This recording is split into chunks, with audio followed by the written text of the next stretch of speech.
Angel Reese says WNBA players could go on strike over salary and benefits. All right, so Angel Reese says this. Rob, if you want to play this clip. You know what I love watching? I love watching her highlights of missing shots. She's got to be the worst shooter you've met in your life. Angel Reese, famously dubbed the Bayou Barbie, recently shifted her focus away from the hardwood, not to refine her shooting, which some might argue is sorely needed, but toward a more ambitious target, the WNBA's payroll department.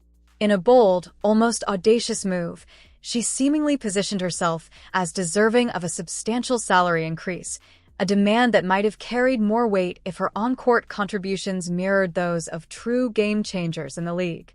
Yet, one can't help but draw comparisons to players like Caitlin Clark, whose statistical dominance and undeniable impact render such aspirations more justifiable. Reese's insistence on a higher paycheck, despite the disparity in performance metrics, raises the question of whether confidence alone can bridge the gap between potential and proven excellence. We'll still be on the rookie contract again. The ones that the year after, they're going to get more. They probably going to be making more than us. No, they are. Who's that? I'm hurt. They are. Yeah. I've been in the meetings. They are. I need to get in the. I need to get in the field. You need to come to the I meeting. gotta get in the meetings because I'm hearing they don't give us. If y'all don't give us what we want, we sitting out. That's a possibility for real. We're sitting out. Is that Shaq's 24 shoes in the back? That's Shaq's shoes right when he came out. Yeah, those are Shaq's shoes in the back. But here's the real kicker. After making that audacious demand, Reese proceeded to deliver one of the most underwhelming performances of her career, a feat that's particularly noteworthy given her track record of stat lines that often leave even WNBA scorekeepers doing a double take. In a league where consistency and elite-level production dictate value, her timing couldn't have been worse. Rather than silencing critics with a breakout game, she instead reinforced the very doubts that have long shadowed her, making her lofty salary aspirations seem even more detached from reality. So look, man, Angel Reese got ejected, going at it with Tiffany Hayes. Just 2 hard fouls on her, and then Angel just first off, what is this? Come on, Angel. You're not like that to do all that. Relax. Just catch it, go up with 2, make the layup. But look at this. Angel Reese, fresh off a season where her social media presence has often outshined her actual on-court dominance, has now taken center stage in an entirely different arena, the WNBA's financial battlefield.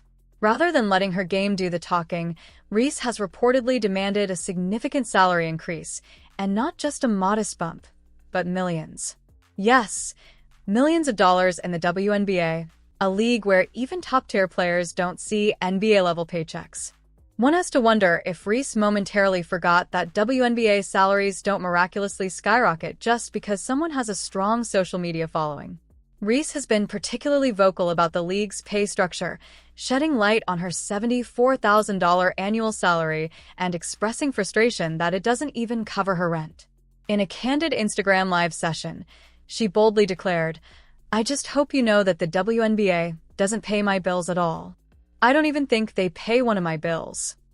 This stark contrast between her current earnings and the lucrative $1.8 million nil valuation she enjoyed at LSU, thanks to endorsements with Reebok, PlayStation, McDonald's, and Coach, has left her in an unfamiliar financial predicament.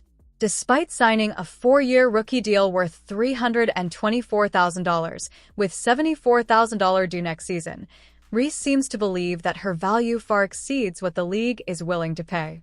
Her defiant quip, hating pays them bills, baby, suggests she remains unfazed by the criticism and is fully leaning into the controversy. However, the real test came after her demand. If Reese wanted to prove she was worth the millions she was asking for, this was her moment. A chance to dominate, put up 30 points, grab 20 rebounds, and leave no doubt that she deserved every dollar. Instead, she delivered one of the worst performances of her career. And considering her history of underwhelming stat lines, that's saying something. She couldn't buy a bucket if the hoop was twice its size, and while rebounding remains her only truly elite skill, the opposing team thrived whenever she was on the court. Possession slipped through her fingers like a charity giveaway, and her defensive presence was nearly non-existent. Then the theatrics began. The clapping, the exaggerated gestures, the attitude. Reese was in peak form, but not in the way one would hope. She barked at referees, dismissed her teammates' concerns, and rolled her eyes in frustration as if someone else was to blame for her poor showing. By the time the game ended, the internet was having a field day. WNBA fans, NBA fans, and even casual sports watchers couldn't believe what they had just witnessed. This was supposed to be the night Angel Reese silenced the doubters. Instead, it became definitive proof that her demands were wildly misplaced. And yet, the hype machine around her turned on. Commentators grasped at straws to spin the narrative positively.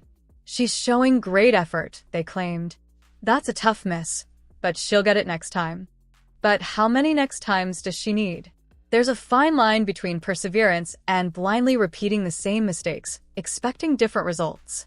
Reese's biggest advantage isn't her rebounding ability, it's her knack for controlling the social media narrative. Regardless of how poorly she plays, her fanbase will rally behind her. Mainstream sports outlets will dig for any possible silver lining, and WNBA media will act as though this is just a minor bump in the road rather than a glaring pattern. If nothing else, Angel Reese has mastered the art of losing without consequences. However, this entire saga raises a much bigger question. Will Reese actually learn from this experience, or will she continue to double down?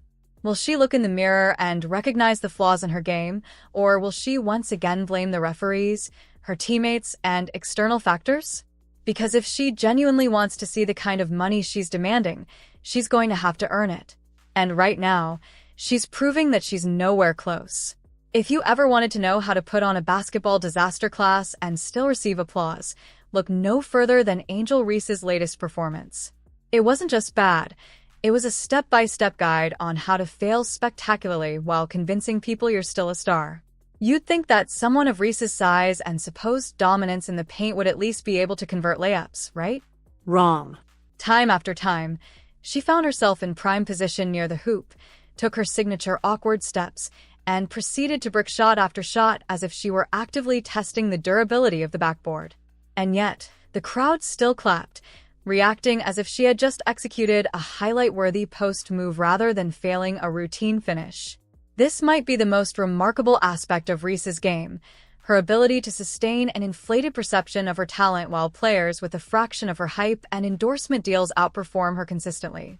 Some of the WNBA's lesser-known centers, players who barely get recognition outside of die-hard circles, were making her look like a G League practice player. She was getting out-rebounded, outmaneuvered, and outworked. Every time she attempted to impose her will, the defense neutralized her so effectively that even the referees seemed unsure whether to call a foul or simply let the play continue. And the body language? It told the entire story. Reese, known for her confidence and bravado, completely crumbled when things weren't going her way. Instead of stepping up, she deflected blame. Instead of rallying her team, she distanced herself from accountability. By the time the game concluded, the conversation wasn't about her talent.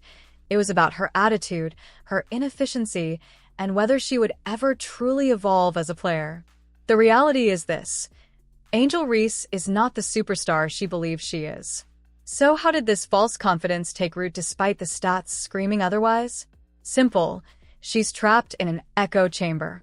An environment where accountability is dismissed as hate, where mediocrity is celebrated as dominance, and where her biggest enablers ensure she never has to face the hard truth. From her mother's constant online defenses to media outlets propping up the narrative that she's changing the game, Reese is surrounded by voices that refuse to acknowledge her glaring weaknesses. Instead of being challenged to improve, she's comforted by a support system that convinces her she's already great, no matter what the numbers say. Her mother, teammates, and fanbase shield her from legitimate criticism, allowing her to exist in a space where the only opinions that matter are those that reinforce her own inflated sense of self. Meanwhile, the media plays along, avoiding tough conversations about her inefficiency, high turnover rate, and defensive inconsistencies. Instead of dissecting her flaws, they highlight her brand and impact on the game, without ever defining what that impact actually is. They'll find one decent highlight, a putback layup, perhaps, overlay it with dramatic commentary, and present it as if she just dropped a triple-double when in reality, she shot 3 for 13. But here's the thing. Numbers don't lie. And eventually, reality will catch up. Performance still matters. Wins and losses still count. No amount of social media spin can erase the fact that Angel Reese simply isn't playing at the level her ego suggests. The question is, will she acknowledge it before it's too late?